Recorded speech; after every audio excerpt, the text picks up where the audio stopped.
thinks that they communicate the best? Thank you.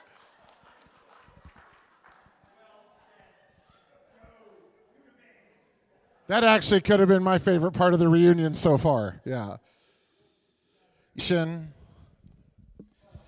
By the way, we're doing a special on these tumblers. When my dad went to Vanguard and they made him do a minimum order of 2,500 of them, we'll have those till you all are dead and gone. So if you want a tumbler in the back, we've got some fresh ones.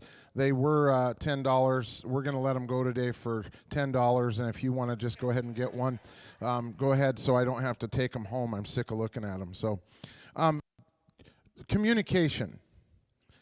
I'd like to talk to you about how people deal with things. So, let's start with the guy staring at me with one eye. Come on, Russell. Why don't you and Becky come up here? Yeah. Will you donate to the Wolfhounds if I call on somebody else? Okay, Sheila and Cal, come on up here. Come here, Cal and Sheila. Come here. Come here. Come up here. Sheila, come on. Get up here. You can either come up with Cal or you can dance by yourself for 5 minutes, Sheila, whatever you decide. Take this and stand over here. Okay. Cal, come over here. Now, my dad says some really interesting things. What do you say about communication, Dad? What do you say about communication? Yeah. Communication's a delicate thing. Scoot back. I want you to center yourself over the table. You have a goal, okay? Here's your goal. I'll take it. Yep. Go ahead. Yep. I'll show you. So, just leave that right there. You have one goal. It's real easy. Get the nail into the tumbler. You cannot step forward. You have to stay where you are. You just have to use your own abilities, whether you pull it up, put it down. You need to talk through this, and you need to get that nail into that tumbler. Okay? Go ahead.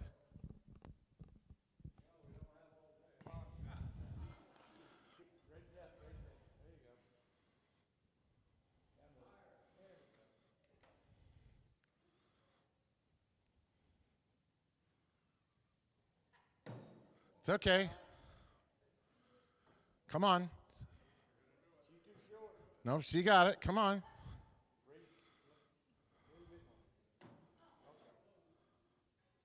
Come on. You can do it. Come on, cheer them on, you guys.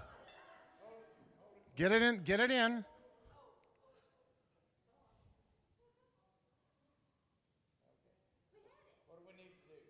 Get it in the cup.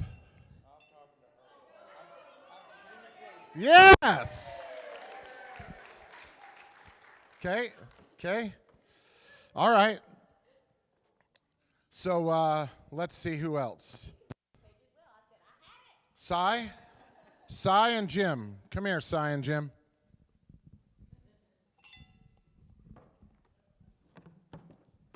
Guys who have been great friends for years, take this side, Cy. Jim over here. You know, you can do anything if you work together. You know, there was a challenge. They had some different opportunities. Make sure the rope's tight. When I say go, simply put it in the cup without taking a step, okay? On your mark, get set, go.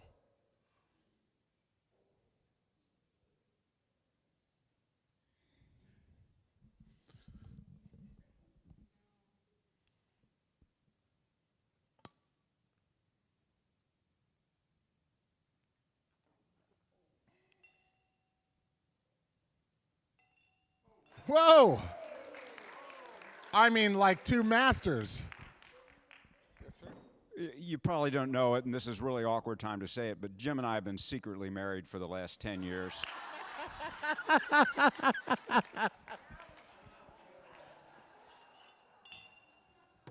Now, I want to remind you of something. There's a reason for this. I want to remind you.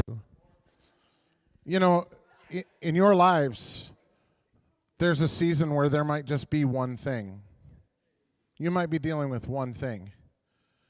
And that one thing, trying to coordinate it. You know, I remember years ago when Dad got diabetes, and I didn't understand it at all until I got diabetes. And I remember he used to tell me, and it was in jest, he would say, I can't wait till you have to take insulin. I can't wait.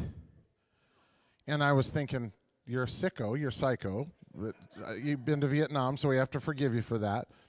And one day he said, you know, I wish I would not have said that. I wish I would have kept that out of my mouth, because he says, I would not wish this on anybody going through this. But then the other challenge came. Not only did he have diabetes, but then his ankle fell apart. And he would walk and drag his leg. Oh, wait, let me tell you about another challenge. His back, one of his discs was messed up, so it caused a withering leg, where the one leg is 25% smaller in girth and diameter than the other, and it'll never grow back. So it's one thing to do one challenge, but what if you had to deal with multiple? So I'm going to call on a couple of specialists for this. There's only 2 guys I know that could probably coordinate this effort. We'll see. Maybe not. But I'm going to ask Bob and Chuck to come here. Our 2 pilots.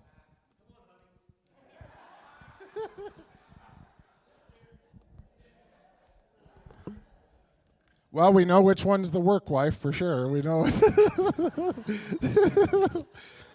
Not only one, but 2. We saw that everybody could get one in pretty easy. You'll start with the nail on your side, Chuck, on this side. Let's get it untangled. Okay, and you'll hold that. Feel like I'm doing jump rope here. Step back till the ropes are tight, please. When I say go. Now, by the way, I did it on purpose. Notice how one of the ropes is longer than the other. This is going to be very difficult, but can they do it?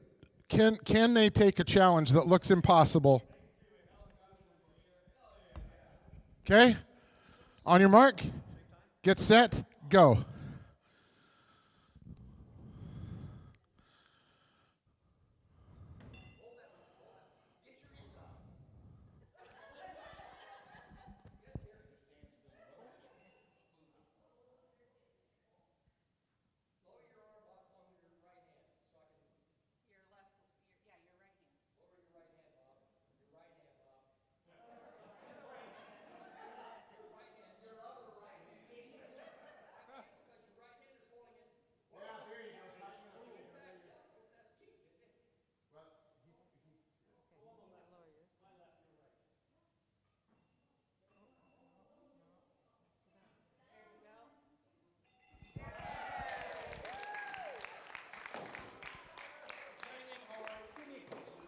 Well done. Well done. All right, Smokes and Joe, it's your turn. Let's see you 2 tackle this. Come here, boys. Come here, Joe. Wake up, Joe.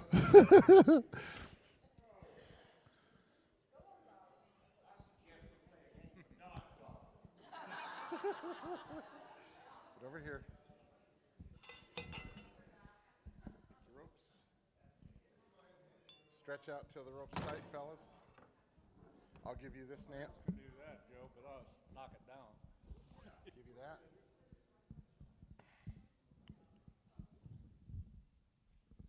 Okay. Tighten the ropes, fellas. On your mark, get set, go.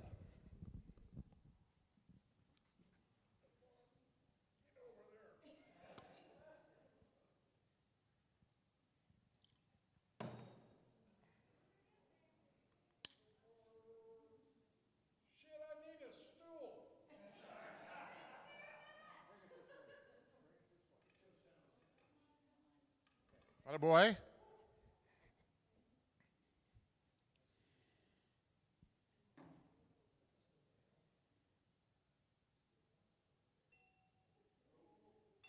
Attaboy. Well done. Well done, guys. Well done. Darn right you should have been.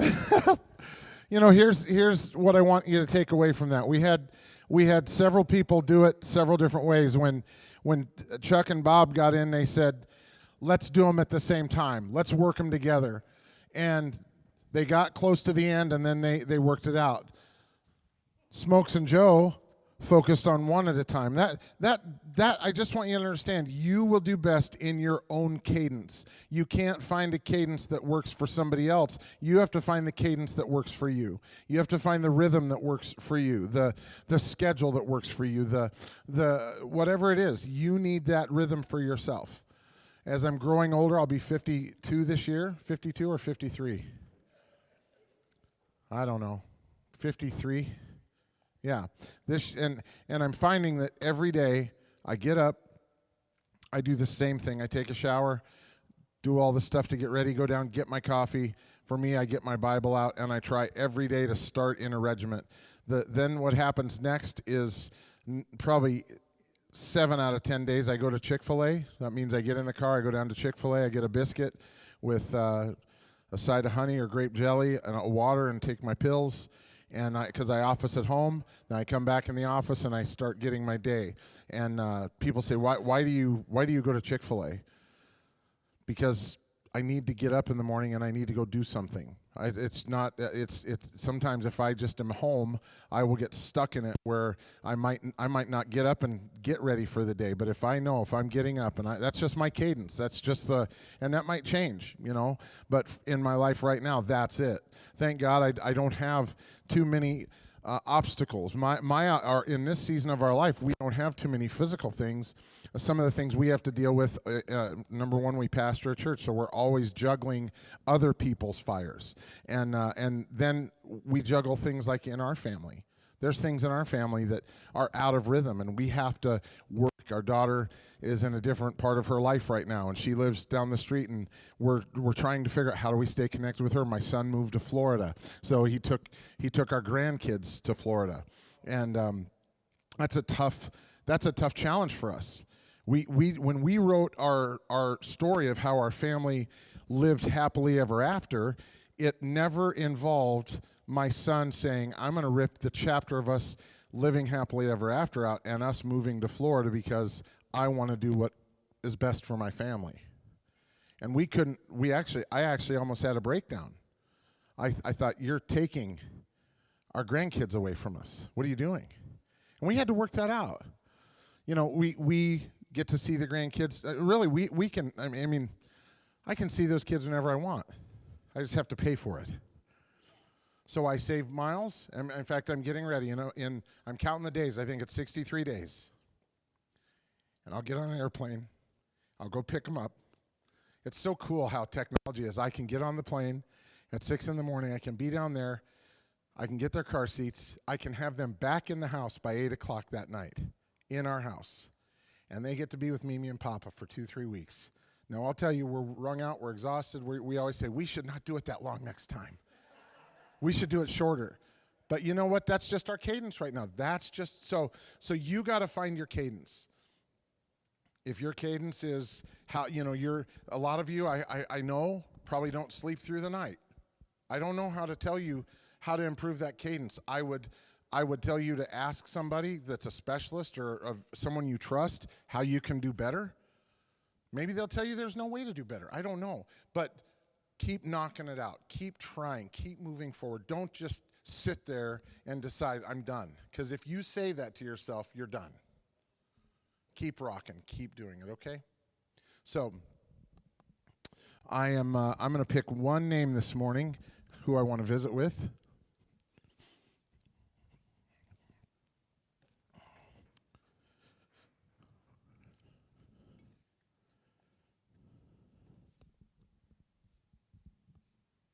Sheila Johnson. Sheila Johnson. She flipped me off already? Oh my. Wow. You said a man. Go ahead and have a seat up there, Sheila. Go ahead and give it.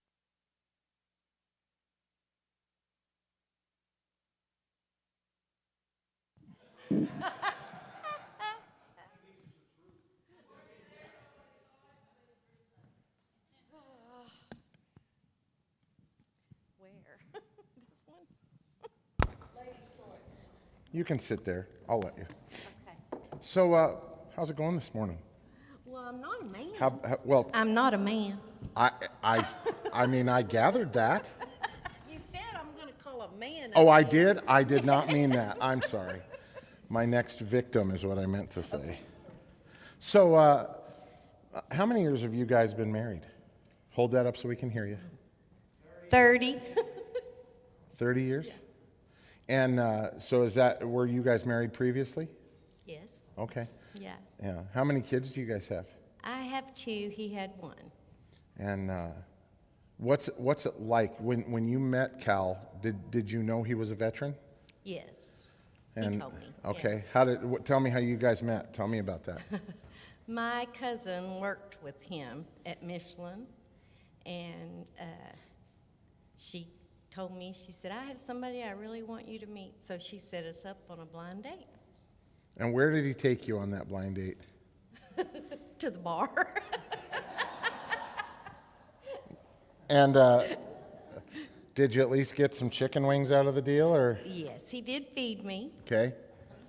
And how many dates did you have before he proposed? I think we dated about a year. Yeah. Before Now, he proposed. you were both divorced. Yes. What's it like going through a divorce and then taking a risk again, finding somebody? It's very hard. Was it- because was you it- don't trust. Now, he had been divorced, I think, for 10 years, but I hadn't. It had only been about a year, so. And so you were probably still carrying some hurts maybe and Yes. some, so how did you not put that on him? How did you, Well, I could just tell he was a good person. You know, if you've been in a bad relationship, you learn a lot from that. And just the way he treated me, he was just very respectful. He would open the car door for him. You know, he's still a gentleman, I guess. You know? now is he still a gentleman to this day? Yes, he really is. He still opens the doors for me sometimes. Not as much. Sometimes. Yeah, yeah. What, okay, since you said he's a romantic? No, He's not a romantic, No. but he's a gentleman. but he is a gentleman. What were you My going to say? nephew, one time, his mom had been in a really bad relationship, and he spent a lot of time with me and Cal. And I remember one day he went to my mom, and he said, he opens the car door for her, and he shuts it. He opens the doors when they're going. He was amazed that, because he had never seen that, you know. So, yeah, he even knew he was a good guy. What, in 30 years of marriage, did you ever have a challenge that you thought, I don't know if we can get through this? My daughter. What happened within reason, what happened with your daughter? Well, when I got my divorce, I worked for the electric company of Oklahoma, and I had never moved away from home. I'd always been where my family was. All of a sudden, I got transferred to a new town, and I either had to quit my job or move, and I had a pretty good job for me. And so my kids had to move, and my son was a junior, and my daughter was in the 7th grade, a horrible age to have to move. And so she was a little angry that she had to move. And so she racked up, how many phone bills? $500? Yes, yes. This And- is back before cell phones? Yes. And so we got to where we would take the phones to work with us. Wow. Because I worked 30 minutes away from home. And then, so she got real smart. She would go borrow a friend's phone, Oh, bring it no. over, and plug it in. racked up another $500 bill. And so I finally said, if you don't stop, he's going to divorce us. Did she stop? She did stop then finally. Wow. Well, I think I sent her to stay with her dad for about 2 weeks. Oh, and that probably fixed it real quick. Yeah. But he sent her back home. Mm-hmm. But then after that, she kind of calmed down. She got over being angry. She made a lot of good friends Mm-hmm. and things. And now they're best friends, Mm-hmm. you know. But I was worried. Yeah. It's somebody else's to take your children in, and then they disrespect you like that. You know, I have two stepmoms. My first stepmom is Vicky, and I hate to say it, but she was the Yeah. what's the word? She just wasn't. That happens. She was not our mom, Okay, yes. and She didn't wanna so be, it didn't probably. matter if she was nice or not. Yeah. But she was very she was an interesting person. Yes. She had a lot of stuff she struggled with herself. Yeah. And but we would do very rough things to her when we were little. Yeah. We would I sabotage. think you do it. You sabotage. Yeah, we sabotaged. Tried to Right. you know. But my second stepmom, Dad calls her third and best wife. Yes, that's right. I don't know that we did it on purpose, but I think we all agreed we didn't want to lose her. So we were a little older, but I think if she would have known the amount of dysfunction in our family, She wouldn't have come. she might have not taken those vows for richer, for poorer, sickness, health, Yeah. It's hard. dysfunctional, ugly, cussing, drunkenness, family problems. Yeah, it's hard. So, She's done a good job, though. you know, grace, a lot of grace. Yeah. So, how has Cal's service affected your guys' family and your life? How has that affected your I think rhythm? that was the reason he was divorced the first time, because he had started having some PTSD because a Vietnam family had moved down the street. Was that right? A family moved in, a Vietnamese family moved in down the street? Wow.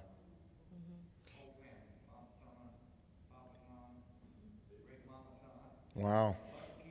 Yeah, and I think that set off some PTSD, and so they tried going to counseling, and he said that she told the counselor one day, I'm sick of this. You know, so I think that set off your divorce, don't you?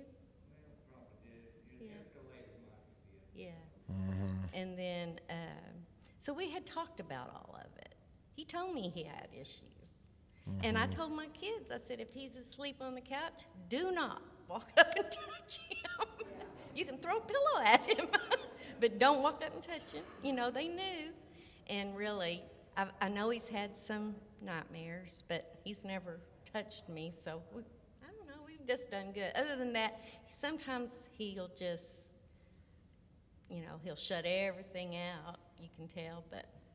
You know what? I've been on several trips, road trips, camping trips as a kid with my dad. My dad when it was his weekend, I mean, from that perspective, we knew, we didn't know things like I didn't realize he took us out with no like formal bathroom. No, you know, we would haul in our water. Those were the kind of, and he would take us out, and we were sleeping in a sleeping bag next to each other, and I bumped him one night. And he, I don't want to ride the pony, Mama. It was just weird. I didn't know how to respond when he did that. It was kind of an awkward. Yeah. See, I thought that was funny. Nobody laughed. They believed me. They believe.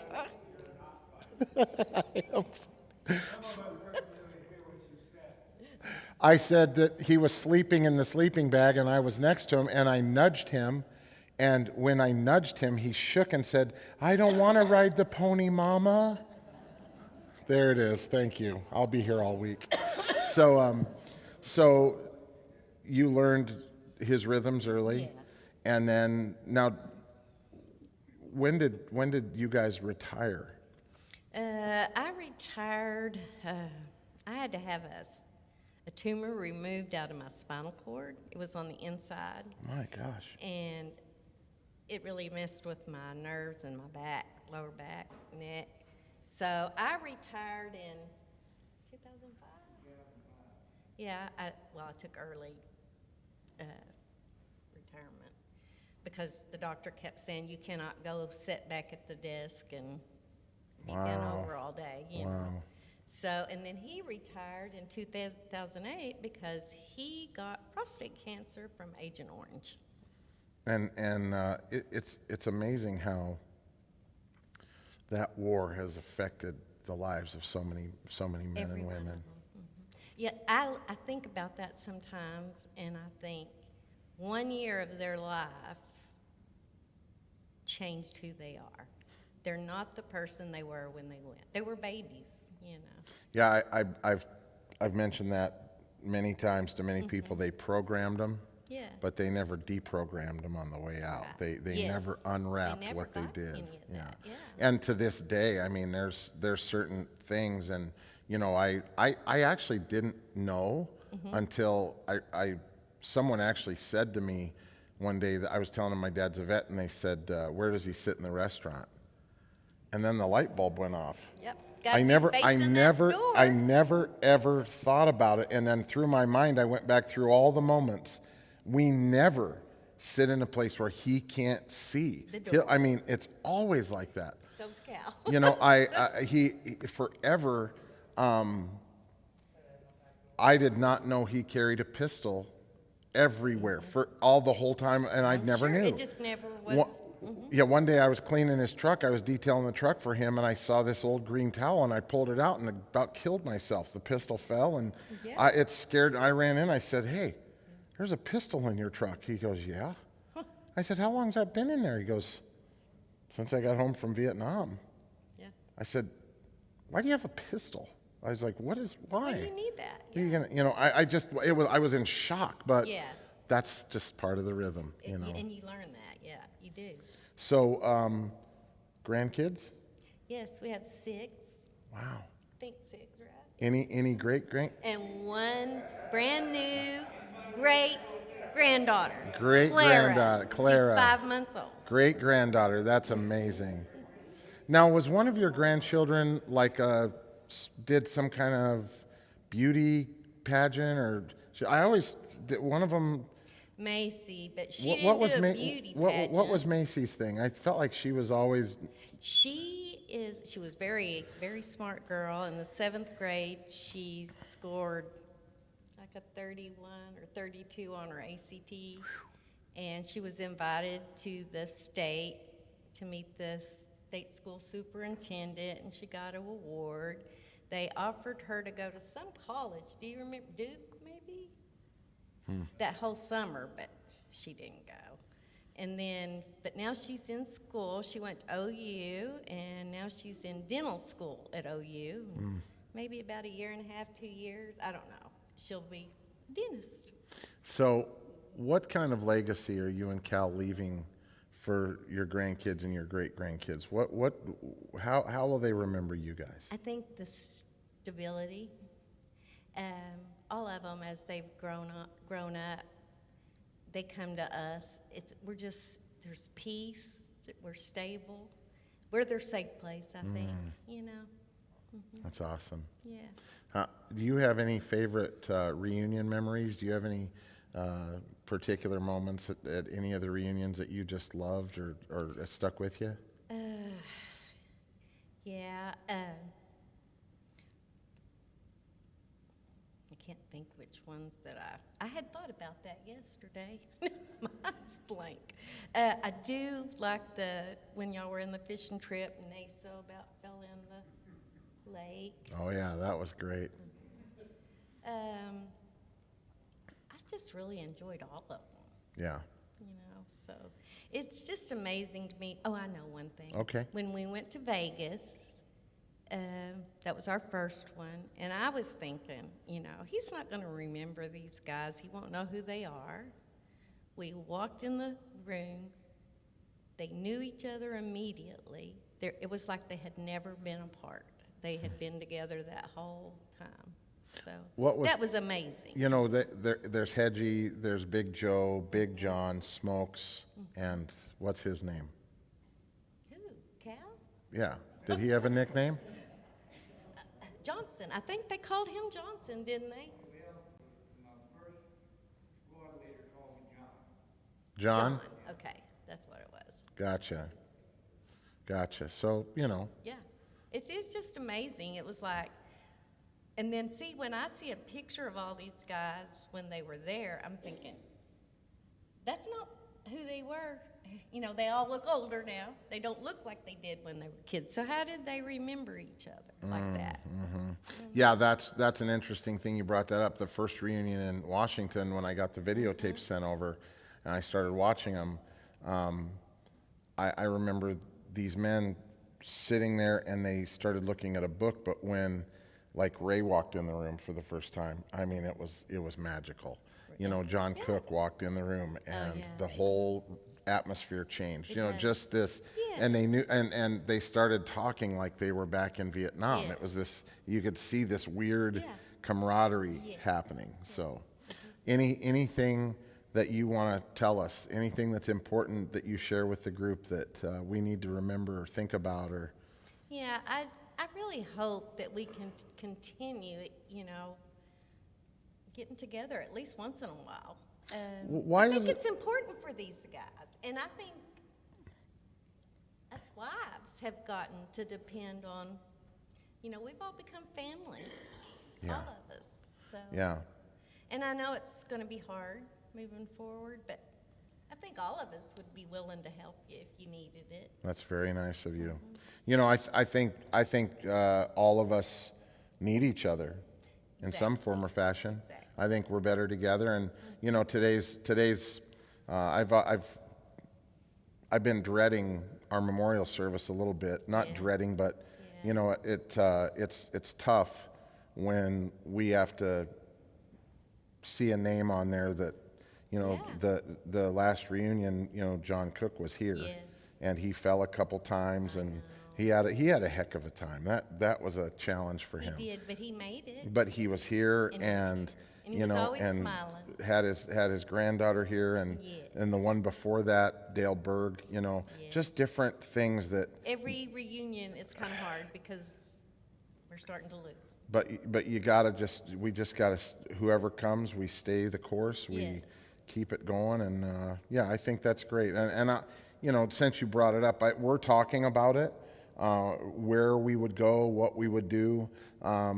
We have. I promised you years ago that as long as you'll show up, I'll show up, and you know, that's just what we'll do.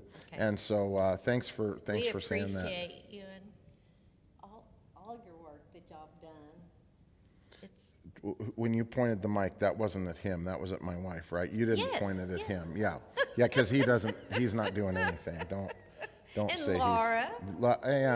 Yeah, she did some with us. Yeah, but not and all don't the point it years, towards him. Yeah. you know, that y'all put into it. It's a lot of work. Yeah. Well. Yeah. He used to. Sarah can tell you. He used to have a binder, and it was to I the know, minute.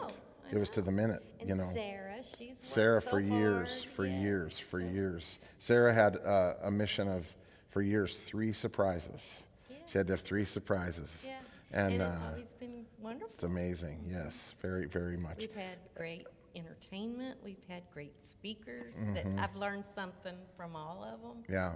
I will say thanks to you guys. I mentioned only half of the silent auction team for years. You guys ran that silent auction too, At and the very thank you. beginning. I think Thank Cal you for set that. up the forms that you use Yep. or something. He Yeah. put a lot of work into I that. appreciate that a Yeah. lot. Thank you guys for that. Well, you're awesome. You're a troublemaker. I I know am that a for sure. But troublemaker. we love you so But much. You wouldn't like me if I wasn't. I love it. I love it. And we're our Wolfhound bowling champion so far. Yeah. So give And I've Sheila never a hand this bowled, morning, would hardly. you? Thank you. Watch your step as you come around. Thank you. Thank you. Sarah Horde. Sarah Horde. Sarah, will you grab my coffee right there, that jug?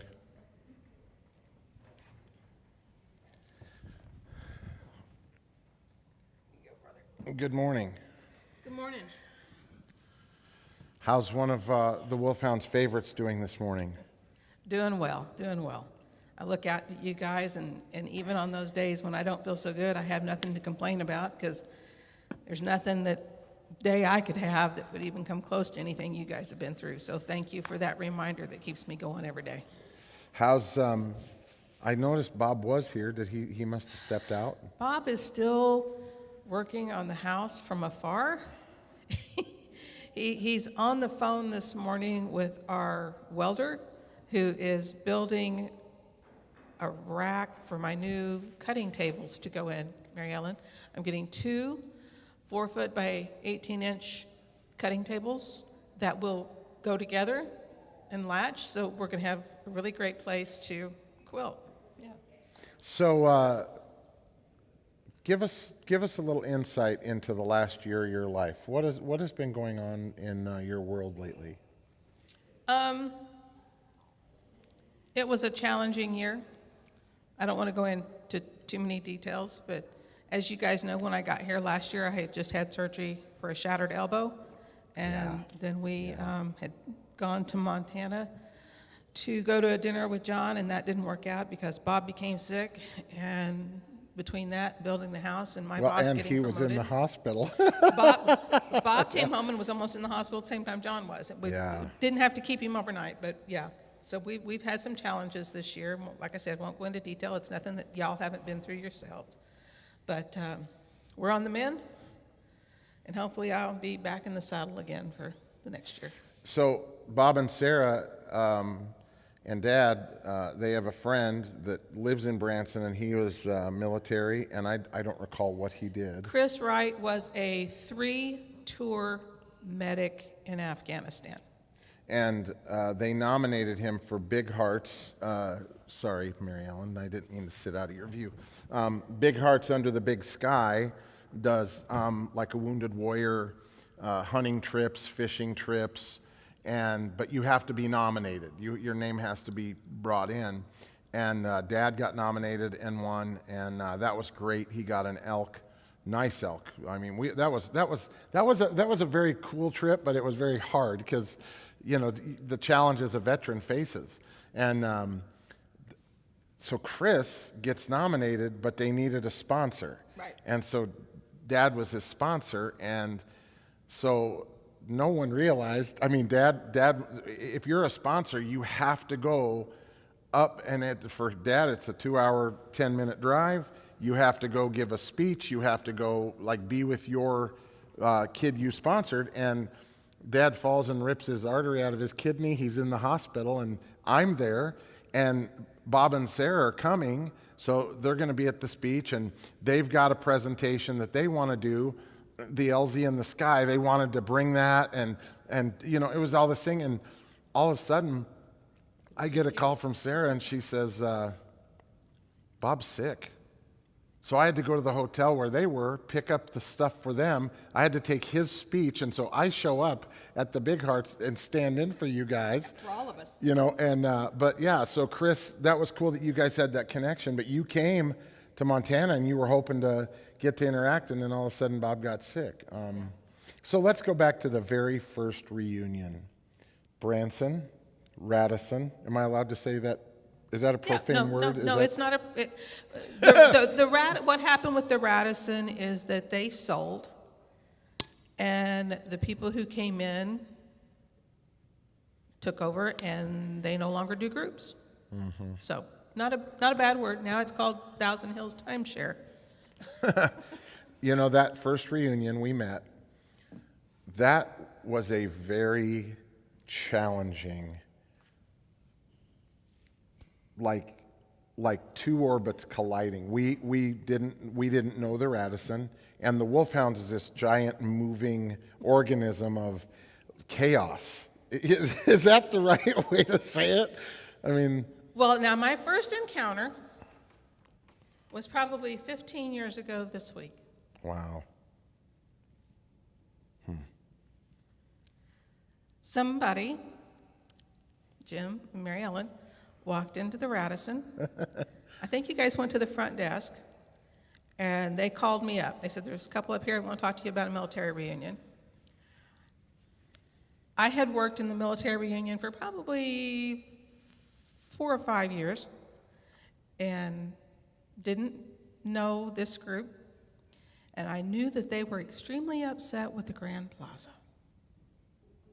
So we walked and talked, and we finally sat down in the Unity Room, because that's where we were going to go to answer. Is that where all the pictures of all the military No, people? actually, that was usually the Medal of Honor room was where I closed all my deals, and for whatever reason, we ended up in the Unity Room.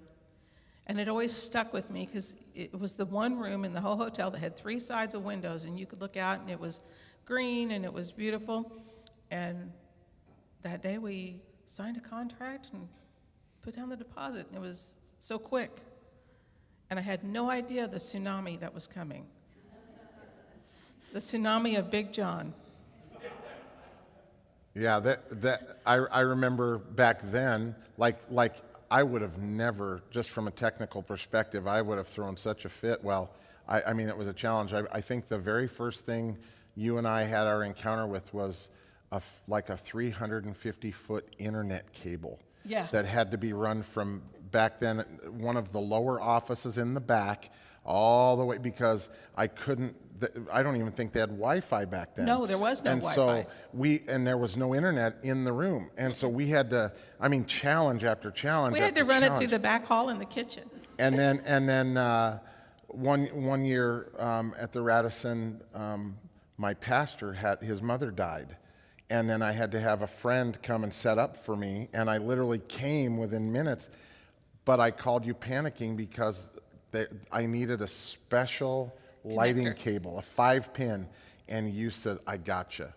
And you went and found that. I remember, that was challenging. But if we wouldn't have had that one cable, we couldn't have ran the lights. Yep. Why do you think my dad said to you, I want 3 surprises every reunion? Why did he say that to you? Those were the expectations he wanted to set. And I think he wanted to see what I could do. I think it was a challenge to see if I was worthy to become a houndette. What was you've done a lot of surprises. If you could think back, what would you say was one of your greatest surprises you ever did? I think one of my greatest surprises came from one of my biggest disappointments. Everybody wanted Jim Marshall to come to the reunion, and Jim wasn't coming. So I talked to Nancy. I said, what is the problem here? And Jim was so afraid that he was going to cry in front of you guys, and he didn't want to be embarrassed. I said, forget that. We're having a motorcycle ride. And I knew Jim rode. I knew he had a very special bike. So he brought the bike. We didn't even give him time to check in. We unloaded the bike. I had the guys from Rolling Thunder there. And we took off, and we went to Eureka Springs. Well, as we were leaving, I turned, and sitting in his chair at the front doors of the hotel was Tommy. Tommy couldn't go. I had not thought ahead. I had not done my job. I had failed Tommy. And I told John, that will never, ever happen again.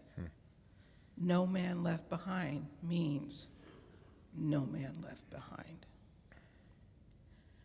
I worked with 50 to 75 military groups a year. And I came across Al Plapp, who was in the Navy. And Al lived north of Branson, a couple hours in our state capital, Jefferson City. And Al had a white Harley with a sidecar. And I called Al, and I said, I need you to come down next year with your sidecar. And I told him about Tommy. Well, absolutely, I'll be there. In the course of that year transpiring, Al put a red tarp over his white Harley, and it rained. His white Harley is now pink. And I don't mean just kind of sort of light carnation, pretty, no, I mean spotted, blotchy pink. And so about 4 months before the next reunion, I called and I said, hey, Al, don't forget, I need you here on this date because you're going to take Captain Clack on his very first motorcycle ride. Oh, by the way, is it still pink? He said, yeah, but it won't be by the time he gets here. I'm not going to let him ride in a pink Harley. I said, that's good, because he ain't riding in a pink Harley.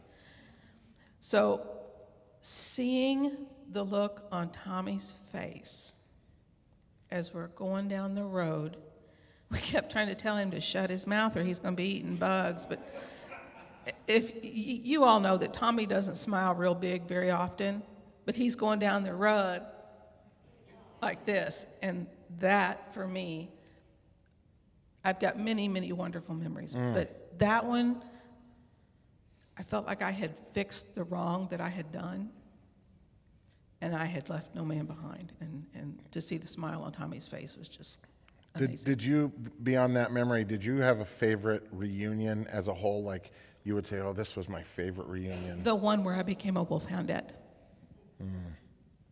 Yeah. When John accepted me and you guys accepted me into the family, that's been it. How many years has that been? He did that in 2014.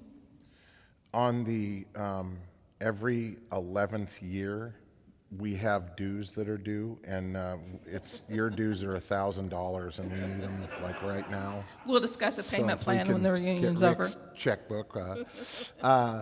So you did a couple things that were amazing. You brought in a Bob Hope tribute. Yep. That was amazing. I think I knew. I don't recall if Dad knew or not. Found out at the last minute. Yeah. You brought in, now, I mean, just bear with me. You brought in this guy that sang in a wheelchair that levitated, like it would go up and down. It was Beasley. Eddie Beasley, yeah, he's a local boy here. Beasley. I think one of the, were you directly involved with getting Paul Andert Yes. with us? Yes. The World Paul War and I II. had been friends before he came here. That was an amazing, and that actually led to us we were the only guys that came in, and Paul said, it's funny you care about me and you don't just care about your 30-second ad clip. We went to his home at his retirement community, and I think 4.5 hours we were with him, and he says, can we still tape? And I said, until I burn the camera up. And he told us everything, and what a great guy. The Wolfhound memory leather scrapbook. Let's see. What else? I brought up the ice sculpture. That was unbelievable, that ice sculpture. I had to swipe an ice sculpture chef from the chateau on the lake to make that happen. That was marvelous. So over the years, you've just, then you've got just the relationships you've got to build.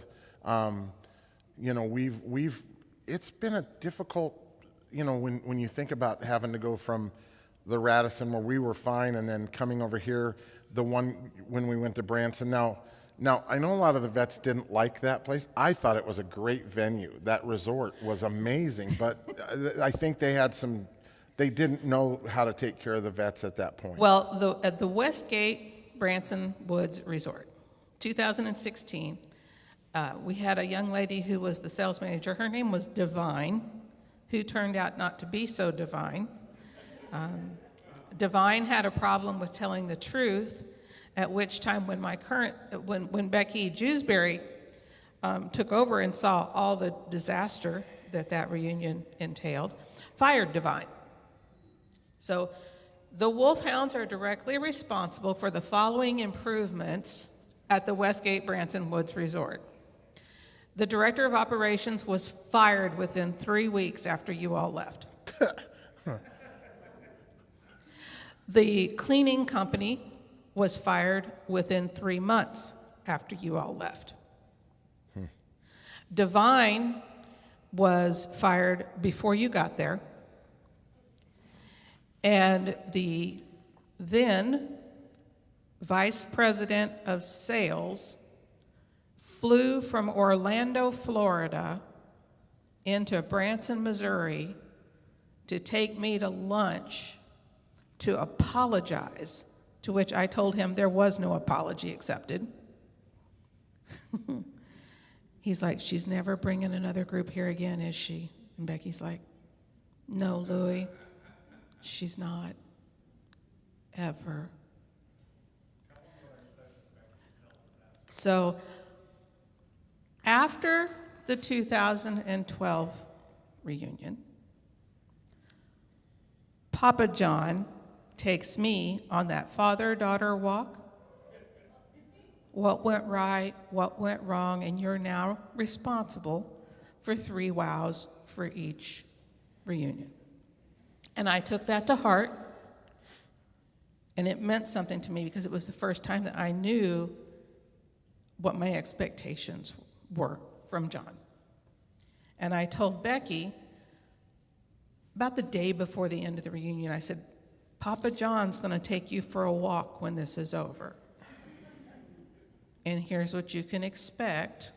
I don't know what he's going to say, but you can expect that father-daughter talk.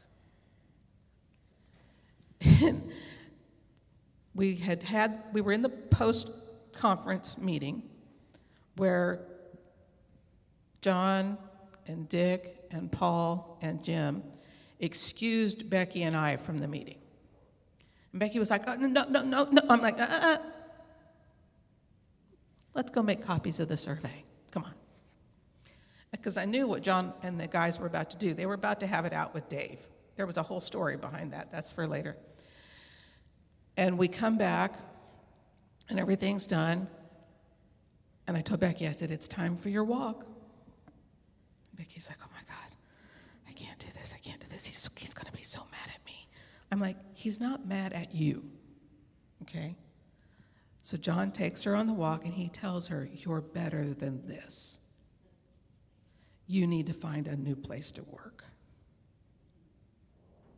You know what she did? She went to her office, she wrote her a letter of resignation, and she emailed it to Louie. Louie was 10 minutes from getting on a plane, and he called her and he said, baby girl, give me 2 hours and 10 minutes. I got 2 hours flight and I got to get to my luggage. Give me 2 hours and 10 minutes and I'll call you right back. I got to get on the plane. Don't you quit. Don't send this letter to anybody else. And she's like, nope. John said I'm better than this, and I believe him. Louie called 2 hours and 10 minutes later, talked her down. She's now the regional director for Missouri and Tennessee.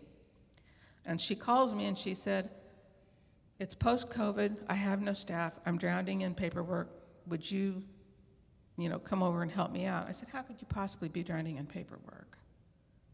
So I went over to her office and, oh Lord, there were canceled contracts from 2 years ago sitting in stacks and piles on the floor. I have enough ADHD that I can't stand that. So I started filing stuff. She's like, does this mean you're staying? I said, I don't know. What's it worth? She said, let me call Louie. You know, that hearing the impact that the Wolfhounds had, we don't, Jim, we're not prissy people. We don't think of ourselves better than anybody.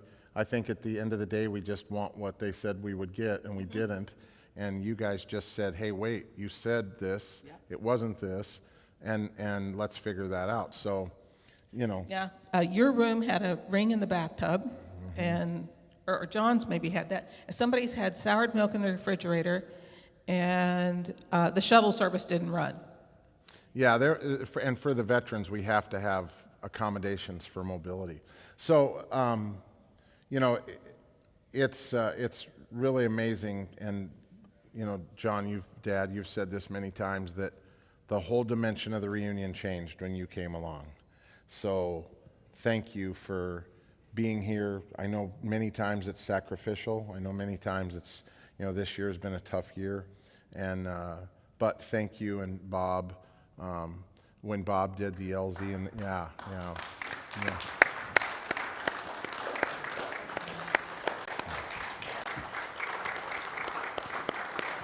Yeah, for sure.